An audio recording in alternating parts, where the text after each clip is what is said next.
All right, so we are back on the W.A.D.E Concept presented by The Ring Magazine, and I just saw Jaron Boots Ennis introduce himself to the 154-pound division in epic fashion. He has arrived at this division, and he is going to be a problem. What do I mean? The breakdown. Let's go. He is the star of W.A.D.E Concept. All right, so Jaron Boots Ennis versus Uisma Lima tonight at 154 pounds. Boots Ennis debut at 154.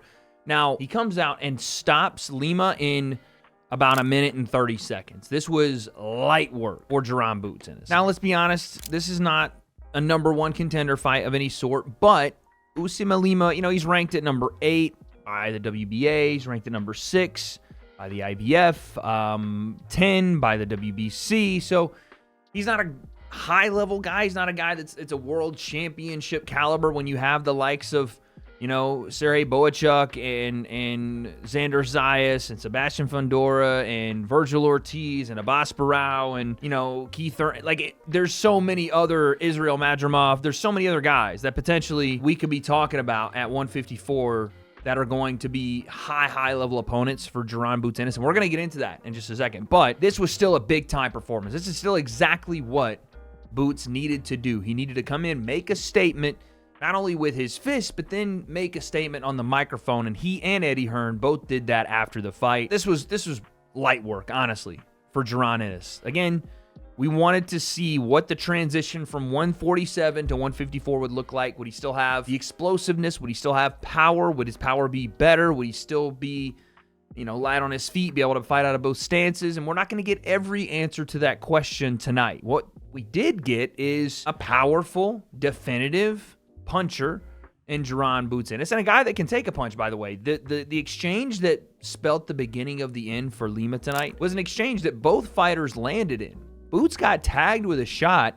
His shot just landed more clean, more powerfully, and with more intention than Uisma Lima's did. So when we look at the exchange of what happened in this fight, Boots came out orthodox versus a southpaw in Lima, and both guys had talked about knockouts and putting on show-stopping performances, sending messages with their performances. But what you saw was Lima wanted to be very, not cautious, but he wanted to be smart. He wanted to fight smart. He didn't want to fight reckless and potentially get stopped, potentially get put out, potentially have one of those nights where you overextend versus a sniper like Boots Ennis, a great counter puncher off the back foot and the front foot, and out of both stances, and that go bad for you. Found out, though, even boxing smart can still get you caught because Ennis didn't respect any of it. Whatever Lima was trying to do, Ennis just walked straight forward. And again, it wasn't even enough time to really establish anything because while Boots started orthodox, it didn't really need to establish any of it. He just flipped back southpaw, and he said something interesting, and I don't know who said it in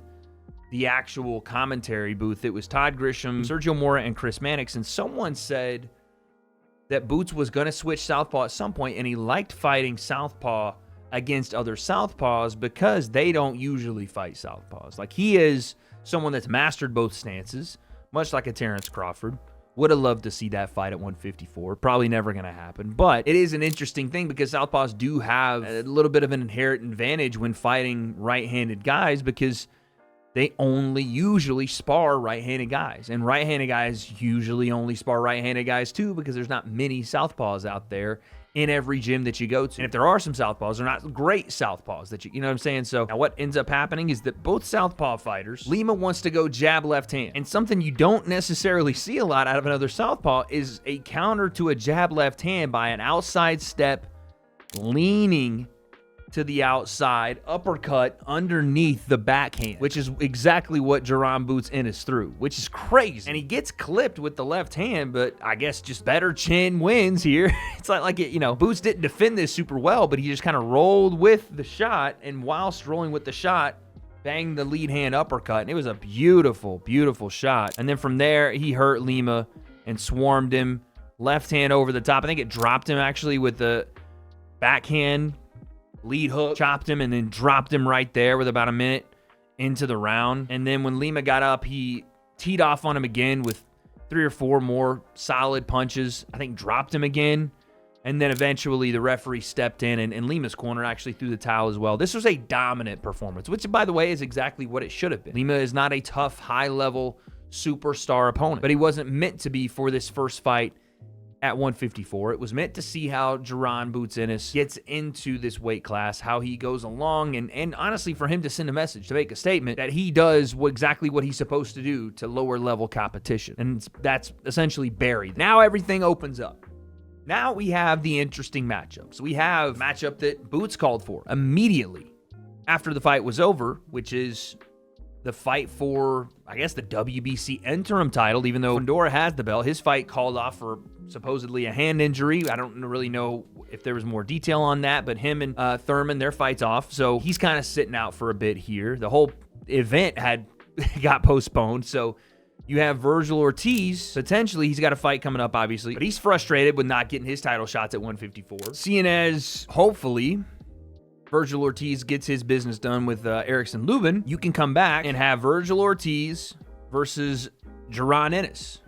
And that be a showdown because they wanted it at 147. Both guys said that both guys didn't want the fight. Now we can potentially get the fight.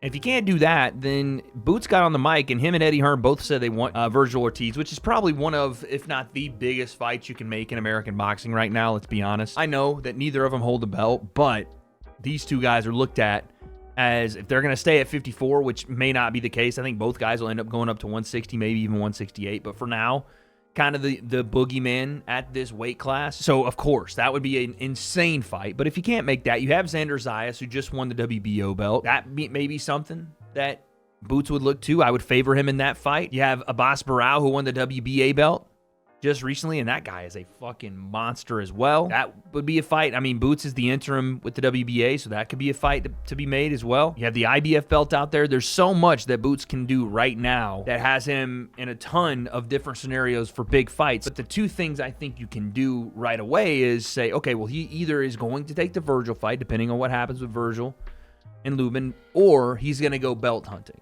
Those are the two paths right now for Boots Ennis. And again, I don't want to overstate this performance and act like it was, him walking in and dropping Virgil Ortiz in round one and winning the fight. It's not that. That's not what happened. Again, Lima is not that level. He's just not. But it was a good, needed, solid stamp of approval performance for Boots, just to get him in front of eyes, just to get him established at this weight class. Now is where the real business starts. Now is where you go and prove it, where you go and again, he's doing exactly what he needs to do. Say names, call people out. Say, I'm better than Abbas Barao. I'm better than Fundora. I'm better than Virgil Ortiz. Better than Xander Zayas. Better than all these guys. And then go and get it done. So I love this performance for Boots. I love the trajectory he's on. Him and Virgil Ortiz are the two most dangerous men at 154.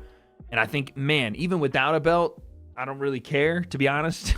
If they have a belt, if they don't, that's a world title fight, and I need to see it. So hopefully that's what we get next. But yeah, short, concise breakdown here, quick to the point, because that's exactly how the fight went between Jaron Boots Ennis and Uisma Lima. This was not even close to a competitive fight. Complete blowout, as it should have been. And Boots did exactly what he needed to do. No more of this, though, by the way. I don't want to see any more of this at 154. I don't want to see, we need another warm-up or we need another. No.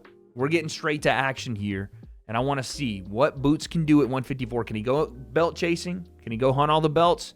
Will he fight Virgil Ortiz? Is he one of the best in the world? I think he is. I need to see it now at this weight class. I need to see it against Virgil, Fundora, Barao, Zayas, Thurman.